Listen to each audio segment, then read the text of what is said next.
Միանշանակ սա քաղաքական հետապնդում է, միանշանակ երեկվա հեղաշրջման պլանը գոնե ընդդիմության հետ բացարձակապես կապ չունի, բացարձակապես, եւ բնականաբար երեք արդեն պարզ էր, որ իշխանությունը նախապատրաստվում է ձերբակալությունների շարքի, դրա համար նախապատրաստական աշխատանքներով պետք է դիտարկել։ Գիտեք, տարբեր կարծիքներ կարող են լինել, սկսած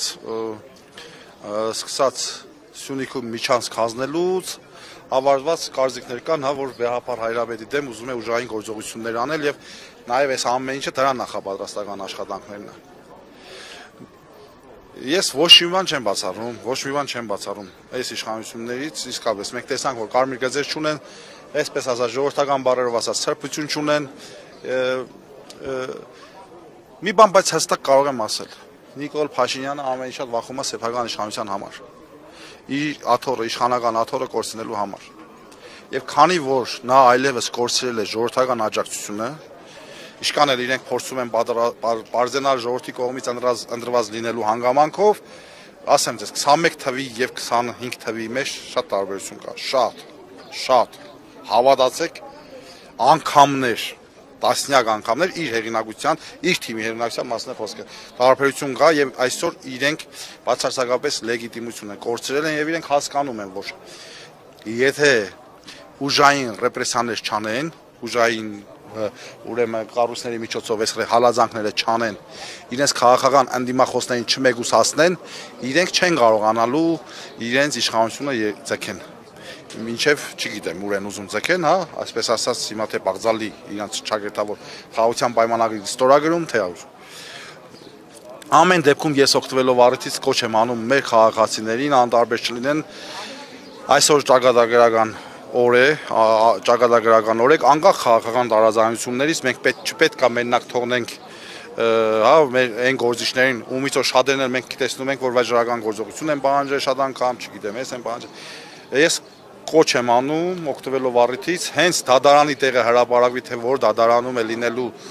ուրեմն որ դատարանում է լինելու նիստը, կալանքի նիստը անպայման հավաքվել է դատարանի մոտ, անպայման, սա շատ կարևոր է։ Եվ վերջին հարցը, արդյոք հավանական չեք համարում, որ այդ թեկուզ հնարածին պլանի հրապարակումից հետո ցանկացած հավաքույթ մարդկանց, ցանկացած խումբ, որը այս կամ այն հարցով կհավաքվի եւ կբողոքի իշխանության քայլերի դեմ, կդիտարկվի որպես այդ հեղաշրջման պլանի մի մաս եւ կունենանք այն, ինչ որ հիմա ունենք Բագրատ Սրբազանի հետ կապված։ Դեռևս 3 մինչև հեղաշրջման պլանը հրապարակելը ես հարցազրույց էի տալիս լայվ նույնիսկ եւ այնտեղ ասացի, որ Նիկոլ Փաշինյանը մտել է անօրինականություններ գործելու մի դաշտ, ռեպրեսիաների մի դաշտ, որտեղ ինքը այլևս կանգնել չի կարողանալու։ Ինքը այլևս չի կարողանալու կանգնել եւ ցանկացած ռեպրեսիա դա կարող է տեղի ունենալ, այսինքն հենց հիմա կարող են գալ եւ ստեղ մեզ ինձ եւ ձեզ ձերբակալել եւ մեղադրել հեղաշրջման փորձի համար եւ չենք բացառելու դա, այլ չեմ ասում որ դատարանի առաջ ինքը չի կանգնելու այլևս վերջ, ինքը չի կանգնելու, մինչեւ ես ասեմ իր ճակատագիրի ավարտը, մինչեւ ինքն է դառնալու այդ իր անօրինականությունների զոհ, անձամբ ինքը, ոնց որ եղա Սաակաշվիլու հետ։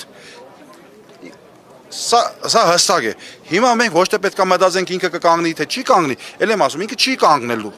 Մենք պետք է մտածենք, թե ինչպես ճիշտ, ինչպես գրագետ կազմակերպվենք, որպեսզի այս ռեպրեսիաներից, այս քաղաքական ռեպրեսիաներից քիչ մարդ դուժի։ Որովհետև ելի եմ ասում, ինքը իր աշկերը մթագնած է։ Դուք չբացառեք, որ հանկարծ այսօր իրիկունը ասենք երկու քբական էլ ձերբակալեն։ Քբականի ձերբակալեն, ասեն որ դուք ինչ որ դավադիշ կապեր եք ունեցել, ասենք նույն իշխանապողության համար։ Ոչ մի բան չբացառեք, բացարձակապես ոչ մի բան։ Երբ որ այս մեքենան խոդվել է, այսպես ասեմ, այս բարի համար կներեք, այս մեքենան շատերին կարա կուր դա, շատերին։ Ու ընդհուպ մինչև խոդողին եւ մենք կտեսնենք, որ ավարտը դա էլ այդպես էլ կլինի։ Առաջն ասված։